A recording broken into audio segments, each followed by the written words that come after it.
Every Premier League season has 38 matches, and Arteta and his players have always focused on doing their jobs rather than worrying about other teams. This approach has worked well for most of this season, especially in 2024. Since losing to Fulham on New Year's Eve, Arsenal have only dropped points twice: a 0-0 draw at Manchester City and a 2-0 home defeat to Aston Villa. Along the way, they've broken both attacking and defensive records. Their performance over the past 4 months has been exceptional by their standards.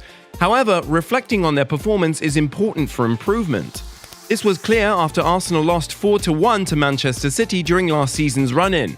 Arteta said, "We don't want to accept that. You have to recognize that on the day, when they took the game to a different level, we didn't reach that level." Recognizing but not accepting shortcomings is crucial. This season, Arsenal have improved and still have a chance to win the league on Sunday.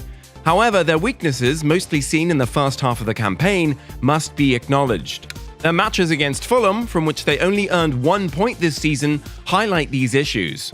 In the August game at the Emirates, things started badly when Andreas Pereira intercepted a weak back pass from Bukayo Saka and scored past an out-of-position Aaron Ramsdale in the first minute. This was the third time Arsenal conceded within the first 60 seconds in 2023, putting them on the back foot again. Although 2 second-half goals brought victory within reach for Arsenal, João Palhinha scored from a corner, making the final score 2-2. At Craven Cottage, Arsenal took an early lead, but didn't address the warning signs, letting the game slip away. Fulham's equaliser came from a pattern Arsenal had seen 4 times before. They couldn't regain control or create enough threat, as Arteta put it, and Bobby de Cordova-Reid scored the winner in the 59th minute. Unforced mistakes and passivity cost Arsenal in several games during that period. They've made the joint third most errors leading to goals in the Premier League this season, with 7 in total and 5 in the first 19 games. Arsenal faced some tough moments in a series of games. They drew 2-2 at home against Fulham and Tottenham and had to fight back to draw 2-2 away at Chelsea. In each of these games, they conceded goals that could have been avoided. In the match against Tottenham, Jorginho lost the ball needlessly right after Arsenal had taken the lead. Then, against Chelsea, David Raya's risky positioning left them vulnerable to a goal. As winter approached, their passivity became more noticeable. When they lost to Newcastle in November, much of the talk was about the decisions made by the video assistant referee. However, before those incidents, there was a chance for Arsenal to close down Joe Willock's cross. Arsenal had some tough moments during the season. They started poorly in a 1-0 loss at Villa Park in December due to failing to track runners properly. Then, in another game against West Ham United, a mistake at the back post led to an early goal, resulting in a 2-0 loss at home for Arsenal. By December, players were feeling the strain of playing so many matches, both in the Champions League and domestically. This made the winter break in January very important for them. These were the moments where Arsenal struggled this season. It meant that as they entered 2024, they couldn't afford any more slip-ups, and unfortunately, they haven't had much room for error since then. At the beginning of the year, Arsenal had 4 draws and 4 defeats from 20 league games. In the next 17 matches, they only added 1 more to each of those columns. Manchester City started the year level on points with Arsenal, but with the game in hand. Since then, City have had more draws than Arsenal, but they still earned more points overall. This season, Arsenal aimed to show that their previous title challenge wasn't just luck, and that they're contenders.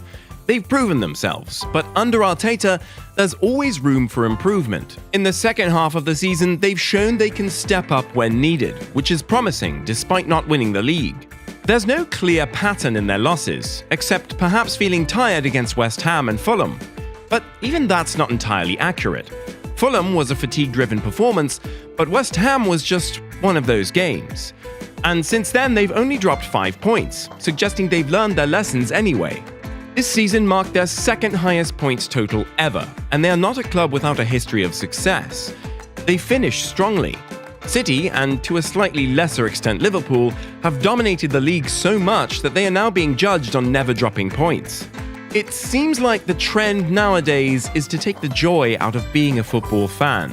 Whether it's considering the season a failure if you don't win the league, Dwelling on defeats from months ago or having celebrations tempered by VAR decisions, it's hard to find enjoyment. Even City fans don't seem to be having much fun. Despite City taking the crown, they also had a shaky season. They even had some close calls during the season. Manchester City won their first 3 league games this season, achieving this for the first time since Pep Guardiola's debut as manager in 2016-17. City almost stumbled just 3 games into the season against promoted Sheffield United. Erling Haaland scored first, but Jadon Bogle equalised in the 85th minute, putting Sheffield United on the verge of earning a point. However, with only 2 minutes left, Rodri scored a fantastic winner, securing the victory for City. This win marked Pep Guardiola's 200th Premier League victory and kept City's perfect start to the season intact. In January, Manchester City were 5 points behind league leaders Liverpool and trailing 2-1 to Newcastle at St James Park. Kevin De Bruyne made a huge impact in City's comeback. Returning from a hamstring injury for his first appearance since August, he came off the bench, scored the equaliser in the 74th minute, and set up Oscar Bobb's first Premier League goal in injury time to win the game. This victory helped City stay close to the top of the table. Manchester City don't have the best record against Brentford, even losing to them twice last season. In February, at the G-Tech Community Stadium, City fell behind early, but Phil Foden's brilliance helped them equalise by halftime. Foden then scored 2 more goals after the break, completing his second Premier League hat-trick and lifting City to second place above Arsenal. This match showed 2 things. City was still in the title race, and Foden was becoming indispensable in Guardiola's team. Liverpool and City played to an exciting draw in March, keeping both teams close to Arsenal. City scored in the 23rd minute with a clever corner routine, but Liverpool equalised with a penalty from Alexis McAllister in the 50th minute after a foul by goalkeeper Ederson on Darwin Núñez. In the end, both teams had chances to win. Liverpool created many opportunities, while City hit the woodwork twice on counter-attacks. There was almost a late twist as City's Jeremy Doku fouled Liverpool's McAllister with a high foot in the box in the final seconds, but no penalty was given. Aston Villa delivered a remarkable performance to surprise Arsenal at Emirates Stadium, putting Manchester City back in the lead for the title race. The Gunners had an unusual bad day, allowing late goals from Leon Bailey and Ollie Watkins, leading to their first league defeat in 2024. This loss meant Arsenal missed a chance to reclaim the top spot and ended the day 2 points behind City. It was a disappointing result for Arsenal, while Guardiola's City had a great weekend, winning 5-1 against Luton. Additionally, Crystal Palace's 1-0 win against Liverpool added to City's success. Manchester City moved closer to an historic 4th straight Premier League title with a win against Tottenham, a match many saw as their biggest challenge in the title race. Erling Haaland scored twice in the second half to secure a victory in a close game. Substitute keeper Stefan Ortega played exceptionally well for City, stopping Tottenham's Son Heung-min from equalising just before Haaland's second goal. According to Opta, if City had lost to Tottenham, Arsenal would have had an 81% chance of winning the title. A draw would have given Arsenal a 75% chance. City's 3-1 win against West Ham on the final day felt inevitable as they lifted the trophy once again. What are your thoughts? Let us know in the comments below.